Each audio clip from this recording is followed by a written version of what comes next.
आहट एक अनहोनी की चैनल के एक और रोंगटे खड़े कर देने वाले भूतिया कहानी के एपिसोड में आपका स्वागत है।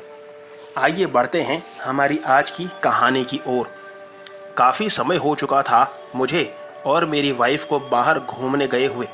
कामकाज के चक्कर में समय इस तरह बीत रहा था जैसे हम ही कोई मशीन हो गए हों।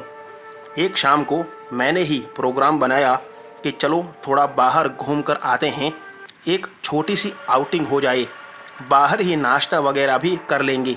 ये प्लान बनाकर हम दोनों निकल गए मेरी बाइक पर घूमने। बहुत ज़्यादा दूर नहीं जा सके क्योंकि बारिश का माहौल बन चुका था, इसलिए थोड़ा बहुत घूम के हम वापस घर लौट रहे थे।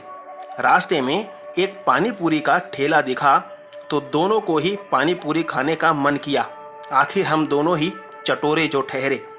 पानी पूरी के ठेले पर पेट भर के पानी पूरी खाने के बाद अब कोई भूख नहीं बची थी, इसलिए हम दोनों घर के लिए रवाना हुए। अब बारिश भी होने लगी थी और अंधेरा भी काफ़ी हो चुका था। आंधी इतनी ज़्यादा हो चुकी थी कि हर जगह पर पेड़ तक गिर गए थे। हम दोनों एक जगह पर कुछ देर के लिए रुक गए ताकि हम ज़्यादा भीग ना जाएं और आंधी भी थोड़ी कम हो जाए।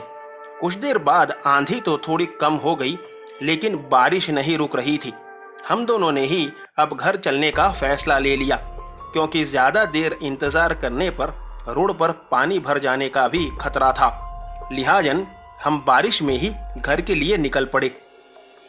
कुछ दूर आगे जाने पर हमने देखा कि एक औरत बीच रास्ते पर लेटी हुई है।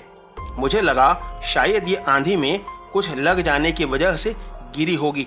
लिहाजन मैंने उसकी सहायता करने के लिए बाइक उसके करीब ली, लेकिन मैं जैसे ही उसके करीब पहुंचा, उसके पांव देखकर मैं बिल्कुल डर गया। उसके पांव के नाखून काफ़ी बड़े थे और वो बेढंगे भी थे। तभी मेरी नज़र उसके चेहरे पर गई तो मैंने देखा कि वो बहुत ही गंदे तरीके से हंस रही थी, जैसे हम फंस गए हों। मैंने तुरंत बाइक की स्पीड बढ़ाई और मैं वहाँ से निकल भागा। मेरी वाइफ को पता ही नहीं चला कि आखिर मैं इस तरह क्यों तेज़ बाइक भगा रहा था। अरे क्या हुआ, तुमने उसे देखा भी नहीं और शायद उसे हमारी मदद की ज़रूरत हो। मेरी वाइफ ने मुझे इतना कहा ही था कि वो ज़ोर से चिल्लाई और मैं बाइक डिसबैलेंस होने की वजह से बाइक समेत रोड पर उल्टा गिरा। उसी वक्त सामने से एक ट्रक तेज़ हॉर्न मारता हुआ वहाँ से निकला, जिस वजह से वो चुड़ैल मेरी पत्नी को वहाँ छोड़कर झाड़ियों में घुस गई। मैं तुरंत दौड़कर मेरी वाइफ के पास गया और उसे उठाया। उसे ज़्यादा चोट नहीं लगी थी। मैंने तुरंत बाइक स्टार्ट की और फिर से वहाँ से तुरंत बाइक तेज़ भगाते हुए निकल गया। घर पहुँचने पर हमने चैन की सांस ली। फिर मैंने सारी बात मेरी पत्नी को बताई कि आखिर उस औरत ने मेरी पत्नी पर हमला क्यों किया था। आज इस बात को 2 साल हो चुके हैं, लेकिन वो काली रात भुलाए नहीं भूलती। आज की कहानी में बस इतना ही। अगर आपको कहानी पसंद आई हो तो वीडियो को लाइक और चैनल पर अगर नए हों तो सब्सक्राइब ज़रूर करें।